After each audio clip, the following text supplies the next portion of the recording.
오늘은 5월의 첫 번째 주일이자 어린이 주일인데 계속해서 요한복음 강해를 나누겠습니다. 4장 19절에서 26절 말씀 본문으로 곧 이때라 이런 제목의 말씀 함께 나누겠습니다. 우리는 지난 시간에 사마리아 여인이 나는 남편이 없습니다 라고 예수님께 대답하는 것을 살펴보았죠. 남편이 없다라는 그 고백 속에는 이 여인의 응어리진 어떤 굴곡진 인생이 녹아있다라고 말할 수 있습니다. 자신의 아픔이나 상처 그리고 주변의 사람들의 어떤 따가운 시선이 다 함께 녹아있는 것이죠.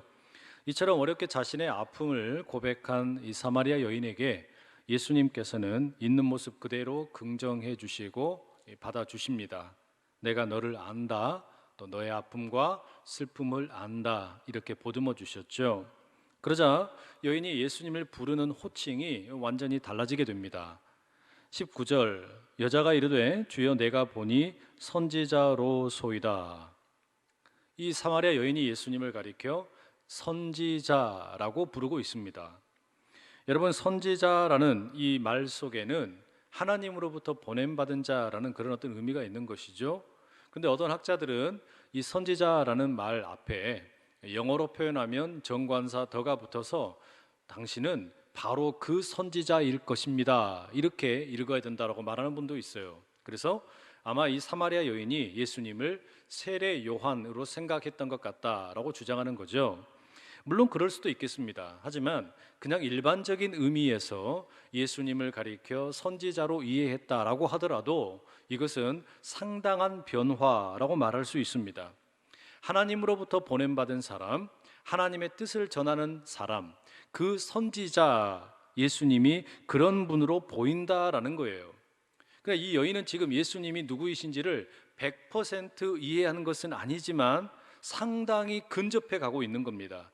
예수님에 대해서 많이 알아가고 있는 것이죠. 자, 그러면서 이런 변화의 모습을 우리가 살펴보게 되는데, 이것은 1장에 나오는 그 나다나엘이라는 사람의 변화와 상당히 유사한 면이 있죠. 이 빌립이 예수님을 만났고 그 예수님이 메시아이신 것을 나다나엘에게 이제 증언을 하죠. 그랬더니 나다나엘이 나사렛에서 무슨 선한 것이 날 수 있느냐, 이렇게 아주 무시를 합니다. 그런데 그가 예수님을 직접 만나 놓고 보니까 어떻습니까? 예수님이 놀라운 분이라는 걸 알게 된 거예요. 그리고 고백을 합니다. 당신은 하나님의 아들이시요 당신은 이스라엘의 임금이로소이다. 이렇게 변화되었단 말이죠.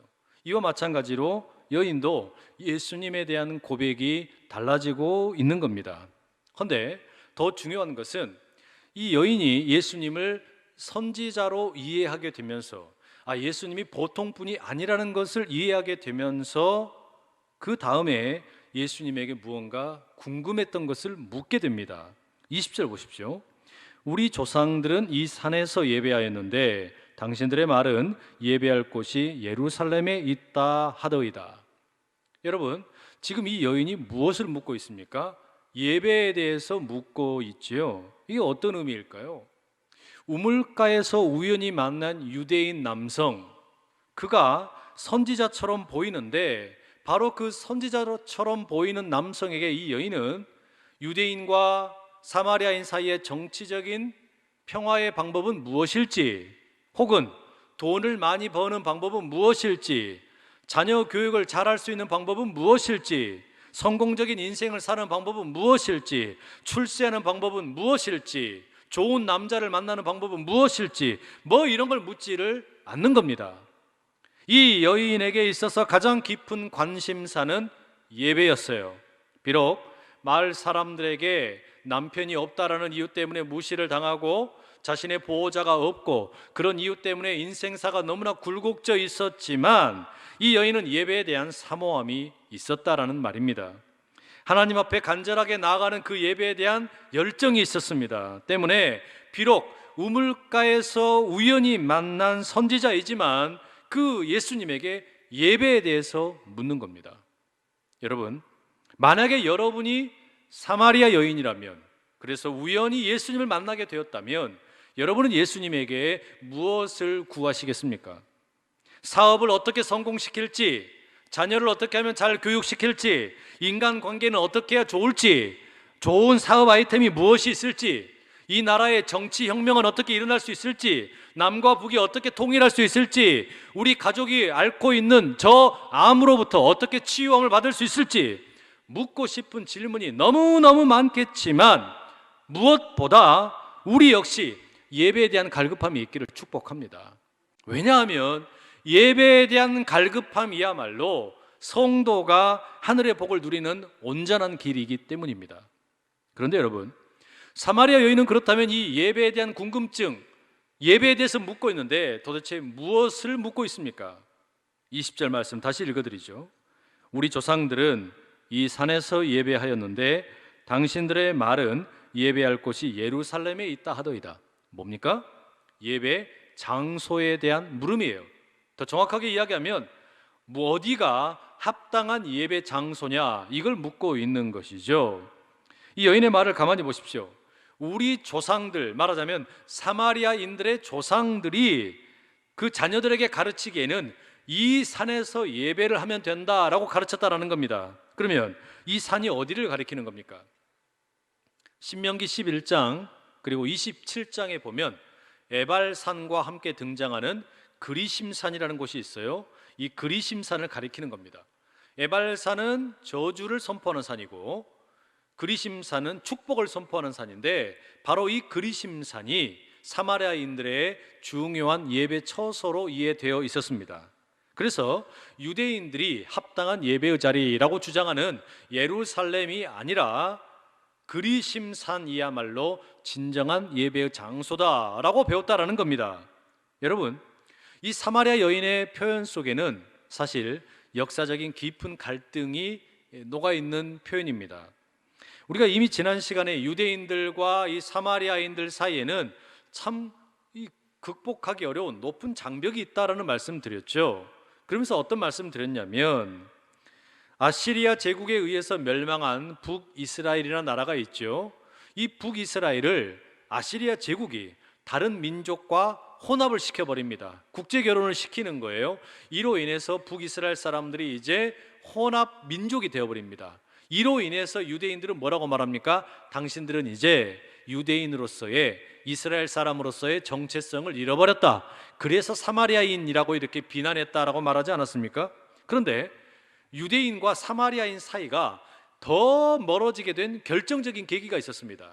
그것은 주전 약 200년경, 그 당시에는 페르시아라는 나라가 지배하고 있었는데, 이때 이 유대인과 사마리아인들이 예배의 장소 때문에 아주 엄청나게 전쟁을 치르게 됩니다.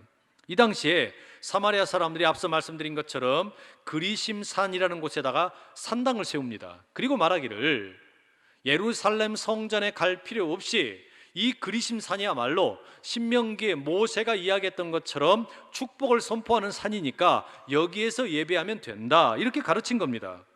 그리고 그리신 산당이야말로 이제 우리에게 가장 합당한 예배의 처소라고 말한 것입니다.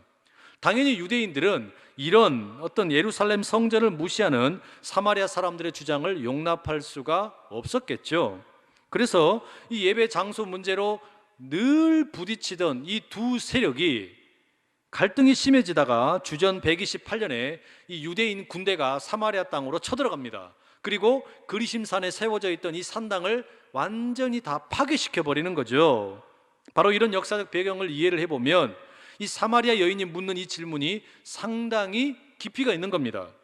사마리아 사람인 자신이 배우기로는 그리심산에서 예배하라고 하던데 당신들은 왜 예루살렘 성전이 합당한 예배의 자리라고 말합니까? 심지어 왜 그리심 산당을 파괴하기까지 했습니까? 뭐 이런 것을 묻고 있는 겁니다. 여러분, 이걸 우리가 조금 비유해서 말씀드려 본다면 우리 남한과 북한의 관계를 상상해 보시면 되겠습니다. 지금이야 남한과 북한으로 분단되어 있지만 훗날 언제일지는 모르지만 통일이 되어야 되지 않겠습니까? 그리고 남한과 북한 사람들이 함께 이렇게 왕래를 한단 말이에요. 그러면 이제 국경은 통일이 되었다 할지라도 사람들 사이에 이 역사적인 인식이라는 것이 쉽사리 통일이 될까? 같은 인식을 갖게 될까? 이게 쉽지 않거든요.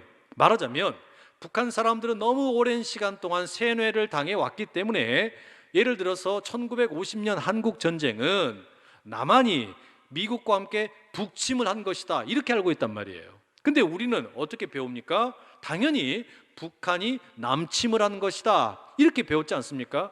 이런 갈등, 이런 어떤 해결해야 될 역사의 인식의 문제들이 아마 앞으로 상당히 많이 있게 될 것입니다. 또 한 가지 더 직접적인 사례를 말씀드린다면, 최근에 코로나19로 인해서 한국 교회 안에는 예배에 대한 논쟁이 꽤나 많이 있었습니다. 사회적 거리 두기를 하기 위해서 온라인으로 예배를 드려야만 한다고 주장하는 교회도 있었고, 한편으로는 주일 성수를 하려면 현장에 나와서 예배를 드려야 한다라고 주장하는 분들도 계셨어요. 또 그러지 말고 부분적으로 현장과 온라인을 병행하면 된다라고 주장하는 그런 교회가 있었습니다. 이와 같이 예배를 어디에서 드릴 거냐, 마치 사마리아 여인이 물었던 것처럼 그리심산이냐 예루살렘이냐 물었던 것처럼 우리 역시 바로 그와 유사한 예배 논쟁을 했었다라는 말입니다.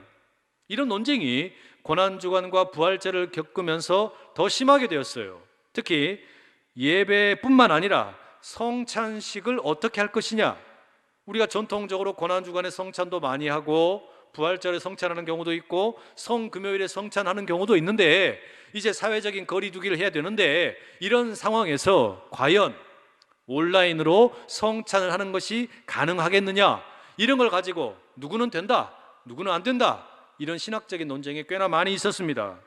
여러분, 이런 상황 가운데 빗대어서 이것을 패러디하는 사진들이 우리 온라인에 돌아다니기도 있습니다. 몇 장 소개해드리죠. 가만히 보십시오. 이 사진은 사회적 거리 두기를 준수하면서 세례를, 아이에게 유아 세례를 베푸는데 물총으로 세례를 주는 겁니다. 기가 막힌 아이디어죠. 여러분 보시기에 어떠세요? 뭐 근거가 좀 있어 보입니까? 두 번째 사진도 한번 보십시오. 다음 주에 성찬을 베풀 텐데 목사님은 떡을 던지고 성도들은 받아서 먹어라, 뭐 이런 식의 성찬을 희화화시킨 그림입니다. 하나 더 보시죠. 우리가 잘 알고 있는 최후의 만찬 그림 아닙니까? 그런데 여러분, 이것은 줌이라는 프로그램을 패러디한 겁니다. 지금 학교마다 선생님과 학생들이 이 줌이라는 프로그램을 통해서 온라인 수업을 하고 있습니다. 그런데 최후의 만찬의 자리를 마치 줌의 현장으로 바꿔 놓은 것이죠. 현장에는 예수님 혼자 계시는 거예요. 그리고 나머지 모든 제자들은 다 자기들 편한 곳에 있고 온라인으로 접속을 해가지고 성찬에 참여하고 있는 것처럼 만들어 놓은 겁니다. 제가 보기에는 이 마지막 사진의 예수님 모습이 꽤나 슬퍼 보입니다. 여러분, 핵심이 뭡니까? 사실 사마리아 여인이 예수님께 합당한 장소가 어딘가, 예배에 합당한 자리가 어디인가를 묻는 거 아주 중요합니다. 또 우리가 코로나 바이러스로 인해서 사회적 거리두기를 하게 되면서 온라인 예배와 현장 예배 중에 어떤 게 바람직한가 연구하는 것도 필요합니다. 성찬을 온라인으로 할 수 있을 것인가, 여기에 대해서도 생각할 바가 많이 있습니다. 그런데 여러분, 이러한 논쟁 가운데, 이러한 질문 가운데 정말 중요한 알맹이가 빠져 있는 것 같지 않습니까? 정말 물어야 될 질문이 빠져 있어요. 합당한 예배 자리가 어디인지를 묻는 질문에도 전염병 때문에 사회적 거리두기를 하면서 온라인으로 예배를 드리는 가운데에도, 예배 논쟁을 하고 있는 우리들의 질문 가운데에도 도대체 무엇이 빠져 있는 걸까요? 사마리아 여인의 질문에 대해서 예수님께서 하시는 답변을 보십시오. 21절 말씀입니다. 예수께서 이르시되 여자여 내 말을 믿으라. 이 산에서도 말고 예루살렘에서도 말고 너희가 아버지께 예배할 때가 이르리라. 여인이 합당한 예배의 자리는 사마리아 사람들이 말하는 것처럼 그리심산입니까? 아니면 유대인들이 말하는 것처럼 예루살렘입니까? 이렇게 물었을 때 이 질문의 기초가 되는 것은 현재 상황입니다. 갈등하고 있는 현실이죠. 사마리아인과 유대인들의 갈등하고 있는 현실을 바탕으로 여인은 질문을 했습니다. 그런데 21절 방금 말씀을 보면 예수님께서는 이 여인의 관심이 현재에 쏠려 있는 것을 미래로 바꿔버립니다. 보십시오. 너희가 아버지께 예배할 때가 이르리라. 뭡니까? 미래적인 표현이잖아요. 때가 이를 것이다. 언젠가 때가 되면 하나님께 예배를 바르게 드릴 때가 온다라는 말입니다. 그러면 이 미래의 때가 될 때 무슨 일이 생기냐? 여인이 물었던 그리심산인가 예루살렘인가 이 어떤 장소에 대한 갈등은 의미가 없어진다는 겁니다. 왜냐? 예수님 말씀하시기를 이 산에서도 말고 예루살렘에서도 말고, 다시 말해 이 두 장소 모두 합당한 예배의 장소가 아니라는 이야기입니다.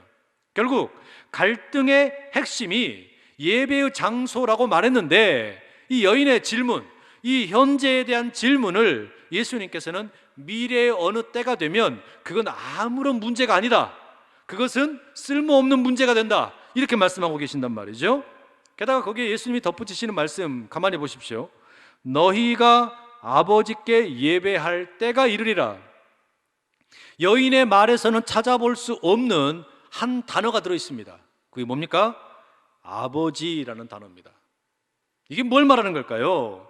예수님께서는 지금 여인이 예배의 대상을 누락시킨 채 예배의 자리가 그리심산입니까? 예루살렘입니까? 묻는 것을 콕 집어서 너의 그 질문 속에는 핵심이 빠져있다 말씀하시는 겁니다.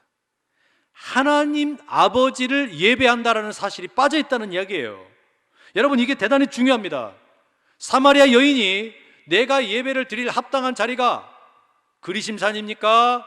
예루살렘입니까? 장소를 묻는단 말이에요. 우리도 코로나 바이러스로 인해서 온라인입니까? 현장입니까? 묻는단 말이에요.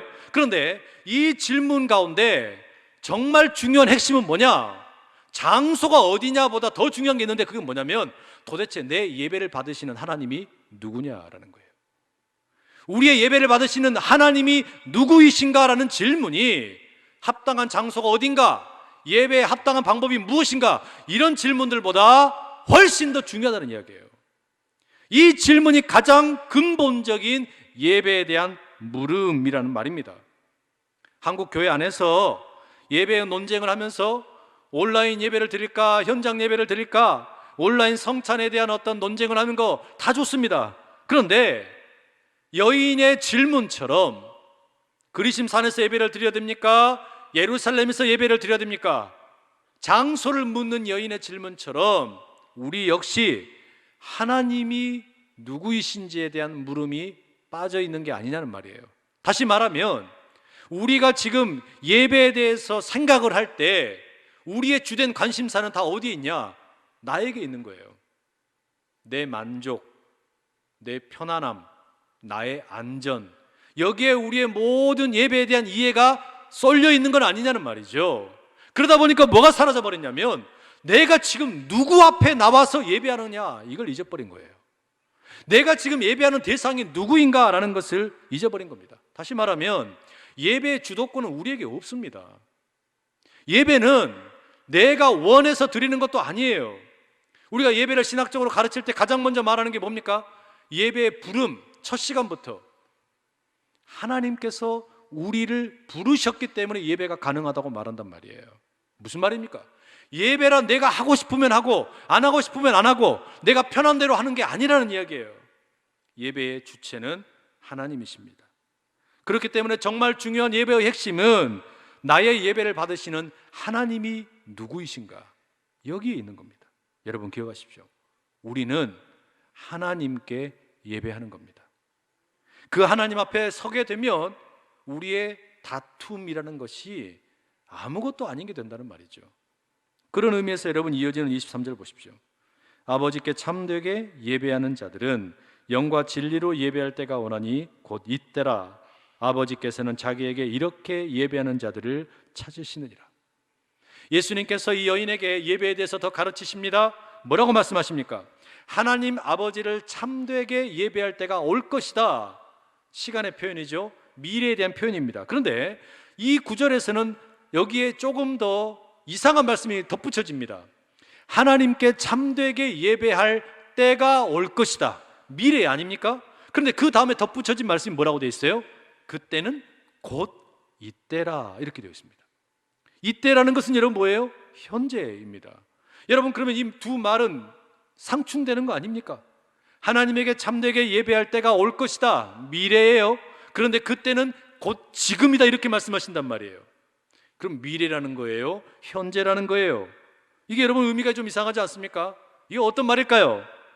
참된 예배를 드리는 때가 곧 올 것인데 그게 지금이다. 이 이야기는요, 하나님께서 함께 하시는 때가 예배의 온전한 때라는 이야기입니다. 하나님께서 임재하시는 그 시간이 진정으로 특별한 시간이 된다는 이야기예요. 다시 말하면 지금 우리가 모여있는 이 시간 똑같이 흘러가는 평범한 시간입니다. 흔히 이야기하는 크로노스의 시간이에요. 그런데 이 시간에 하나님이 임재하실 때, 하나님께서 함께 하실 때 이 시간은 이제 특별한 시간이 되는 거예요. 카이로스의 시간이 되는 거예요. 그래서 여러분, 우리가 호흡하고 있는 이 평범한 시간이 특별한 시간으로 변화된다는 겁니다. 이게 어떻게 가능한 거냐? 하나님이 함께 하실 때 이런 일이 일어난다는 말이죠. 이게 여러분 잘 이해가 안 되실 수도 있어요. 좀 쉽게 말씀드리면 이런 겁니다. 우리가 우리 집에 대통령이 오기로 했습니다. 이제 대통령이 곧 올 때가 이를 겁니다. 그러면 여러분, 사람들이 준비를 합니다. 어떻게 대통령이 오신다 그러는데 준비할까? 옷은 뭘 입을까? 음식은 뭘로 대접을 할까? 막 이런저런 분주한 생각을 가지고 준비하겠죠? 왜요? 그때가 올 거니까. 그런데 갑자기 띵동 띵동 하고 초인종이 울리는 거예요. 문 열어봤더니 대통령이 벌써 오셔버렸네? 그럼 어떻게 됩니까? 무슨 옷을 입을지, 무슨 음식을 준비할지, 이런 모든 것들은 다 의미가 없어져 버리는 겁니다. 대통령이 온 순간 그 시간이 특별해진단 말이에요. 그 장소가 특별해진다는 이야기예요. 우리가 예배가 똑같은 겁니다. 평범한 시간이 특별한 시간으로 변화되는 거, 어떤 장소에서 예배 드릴까, 어떤 방식으로 예배 드릴까, 이게 중요한 게 더 이상 아니란 이야기예요. 그럼 뭐가 중요하냐? 하나님의 임재예요. 그런데 바로 그것을 가리키는 표현을 예수님 뭐라고 말씀하시냐면 곧 이때라 라고 말씀하십니다. 이게 어떻게 가능한 겁니까? 예수님 때문에 가능하다는 이야기. 하나님의 아들이신 예수님께서 지금 여인과 함께하기 때문에 여인에게는 그 특별한 예배, 하나님의 임재가 나타났다는 거예요. 그러면 여러분 어떻게 돼요? 완전히 새로운 시간이 만들어지고 있는 겁니다. 이걸 성경의 구약 성경 욥기의 마지막 장면을 보면 우리가 잘 이해할 수 있습니다. 여러분, 구약 성경의 욥기에 보면 욥은 동방의 의인 중에 의인이었습니다. 그런데 뜻하지 않게도 재산을 다 잃어버리고 자녀들은 다 죽어버리고 심지어 아내마저 떠나고 자신의 몸은 병이 들었습니다. 바로 그때 친구들이 찾아와가지고 욥에게 임한 이 모든 재난은 욥 네가 죄를 지었기 때문이다 라고 비난합니다. 회개하라고 명합니다. 그런데 욥은 억울했어요. 아니, 나는 잘못한 게 없는데, 죄 지은 게 없는데 내가 왜 이런 일을 당해야 하나? 하나님에게 호소를 하죠. 항소를 합니다. 말하자면 욥은 욥의 입장에서, 친구들은 친구들의 입장에서 서로 가운데 자신이 맞다고 논쟁을 벌립니다. 내가 맞다, 네가 틀렸다, 이렇게 논쟁을 하고 있는 가운데 마지막 장면에 가게 되면 그들 앞에 하나님이 나타나시는 거예요. 하나님께서 그들 앞에 나타나시니까 무슨 일이 벌어집니까? 조금 전까지 치열하게 논쟁하던 그 사람들의 입술이 다 얼어붙어 버립니다. 아무 말도 못해요. 그리고 무엇만 남냐? 하나님의 말씀만 남아요. 남는 건 아무것도 없어요. 논쟁하던 사람들은 온데간데 없습니다. 하나님께서 음성을 들려주십니다. 그러자 하나님을 대면하고 난 다음에 욥이 고백을 하죠. 42장 5절 6절입니다. 내가 주께 대하여 귀로 듣기만 하였사오나 이제는 눈으로 주를 배움나이다. 그러므로 내가 스스로 거두어 드리고 티끌과 제 가운데에서 회개하나이다. 여러분, 이게 뭘 말하는 거겠어요? 자신의 평범했던 시간, 사람들과 함께 논쟁하던 시간, 이 시간이 하나님을 경험하게 되니까 특별한 시간이 되어버린 거예요. 하나님이 임하시니까 이 평범했던 욥의 시간이 특별한 시간이 되어버리고 그 자리가 바로 예배의 자리가 되어버렸다는 이야기예요. 하나님을 예배하는 특별한 은총이 욥에게 임하게 되었다라는 말입니다. 이게 지금 사마리아 여인에게 나타나는 놀라운 은총이었습니다. 25절 사마리아 여인이 말합니다. 메시아 곧 그리스도라는 이가 오실 줄을 내가 아노니 그가 오시면 모든 것을 우리에게 알려주시리이다. 무슨 말이겠어요? 선지자여, 당신 말이 맞습니다. 그런데 내가 배우기로는 메시아가 올 때에, 그리스도가 올 때에 우리가 바로 그런 특별한 시간을 경험하게 될 거라고 내가 배웠습니다. 그가 오셔서 우리에게 모든 것을 다 가르쳐 줄 것이라고 우리가 들었습니다. 그랬더니 예수님 뭐라고 말씀하세요? 26절, 너에게 말하는 내가 그라. 너에게 말하는 내가 그라. 무슨 이야기예요? 지금 너는 메시아와 이야기하고 있다는 겁니다. 여러분, 이 이야기를 들었을 때 사마리아 여인의 반응이 어땠을까요? 전율을 느꼈을 겁니다. 논쟁하고 있던 욥과 그의 친구들이 하나님을 만나게 되었을 때 아무 말도 못하고 얼어붙었던 것처럼 사마리아 여인 역시 깜짝 놀랐겠죠. 그리고 그 자리에서 무슨 일이 일어나는 겁니까? 예배의 시간이 시작되는 겁니다. 하나님을 참되게 예배할 때가 이럴 것이다. 그런데 그것은 곧 이때라, 지금이라. 그 예배의 시작이 펼쳐지고 있는 겁니다. 여러분, 이게 예배예요. 하나님을 참되게 예배할 때가 올 것인데 그것은 우리 주님이 함께하는 지금이라는 말씀입니다. 지금입니다. 예수님과 함께하는 이 시간, 우리의 시간이 특별해져요. 예수님과 함께하는 이 시간, 우리의 공간이 특별해집니다. 예수님과 함께하는 이 시간, 우리의 마음이 새로워진다는 이야기예요. 여인이 망가졌던 자신의 시간이 예수님과 함께하는 가운데, 그 짧은 대화 가운데 완전히 새로워졌던 것처럼 자신의 과거의 상처도 아픔도 문제도 회복이 되었던 것처럼 우리의 망가진 과거도 아픔도 상처도 주님의 임재 가운데 함께하는 예배하는 이 한 시간 온전히 변화되는 줄로 믿습니다. 우리의 시간이 달라지는 겁니다. 어제도 아니고 내일도 아니에요. 지금 바로 이때라는 말입니다. 주님이 함께하는 이 시간, 예배의 신비를 온전히 누리시기를 축복합니다. 마지막으로 24절 보십시오. 하나님은 영이시니 예배하는 자가 영과 진리로 예배할지니라. 우리가 너무나 잘 아는 말씀이죠. 우리의 예배의 부름으로 모든 우리 인도자 목사님들이 이 말씀을 가지고 예배의 문을 엽니다. 하나님은 영이시니 예배하는 자가 영과 진리로 예배할지니라. 여러분, 이게 무슨 의미일까요? 이건 명확한 의미를 갖고 있습니다.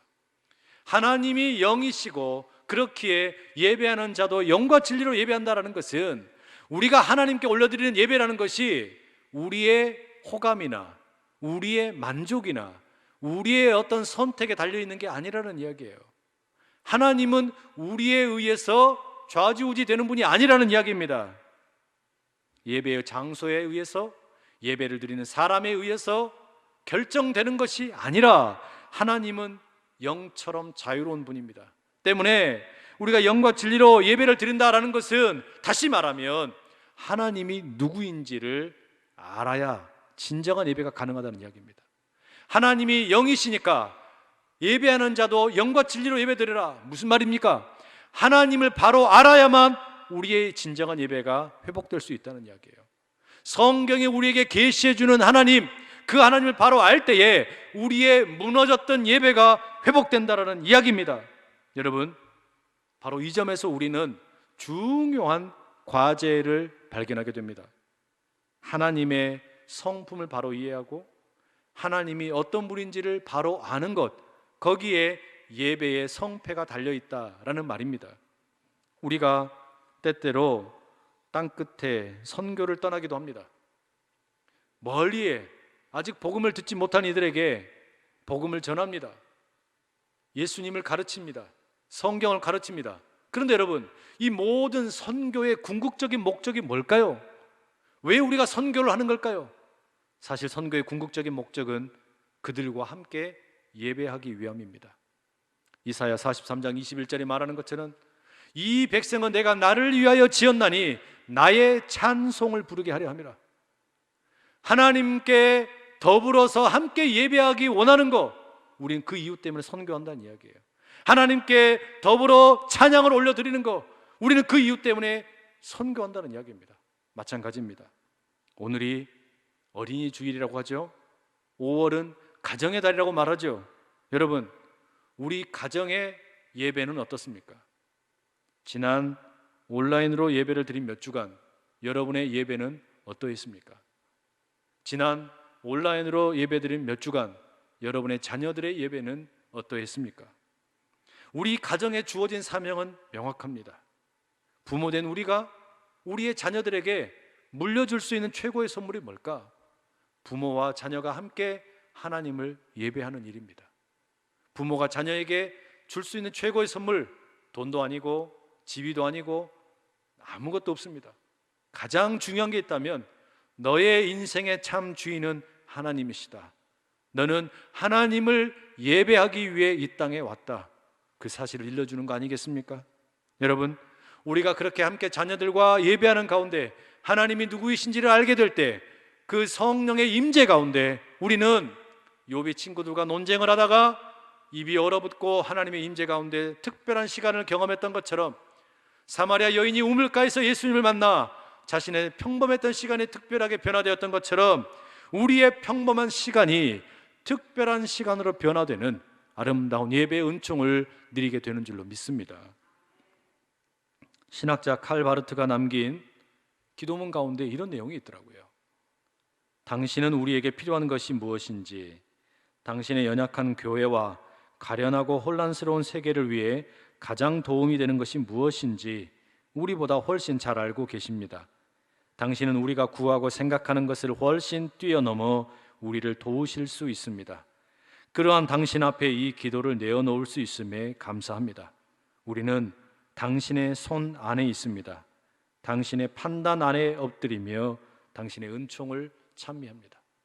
여러분, 참으로 그렇죠? 예배에 대해서 논쟁을 하는 것도 좋고 예배의 장소가 어디인지, 합당한 예배의 방법이 뭔지 우리가 갈등하고 연구할 필요도 있습니다. 그러나 결코 잊지 말아야 할 한 가지, 우리는 하나님을 예배합니다. 그리고 우리 모두는 하나님의 손 안에 있습니다. 우리는 바로 그 하나님께 예배자로 서 있다는 사실 꼭 기억할 수 있기를 간절히 축복합니다. 기도하겠습니다. 사랑하는 주님, 우리의 예배를 주님께 올려드립니다. 하나님의 성품을 바로 알아 예수 그리스도 안에서 우리의 시간이 새롭게 되는 거룩한 예배를 드리기 원합니다. 주님과 함께하는 시간을 통해 우리의 과거 상처도 아픔도 실패도 염려도 새롭게 다듬어지게 하여 주시고 오직 주님의 사랑에 매여 새 힘을 얻는 이 예배가 되게 하여 주시옵소서. 바로 지금 바로 이곳에서 우리 주님만을 영화롭게 예배하기 원하며 거룩하신 예수 그리스도의 이름으로 기도드립니다. 아멘.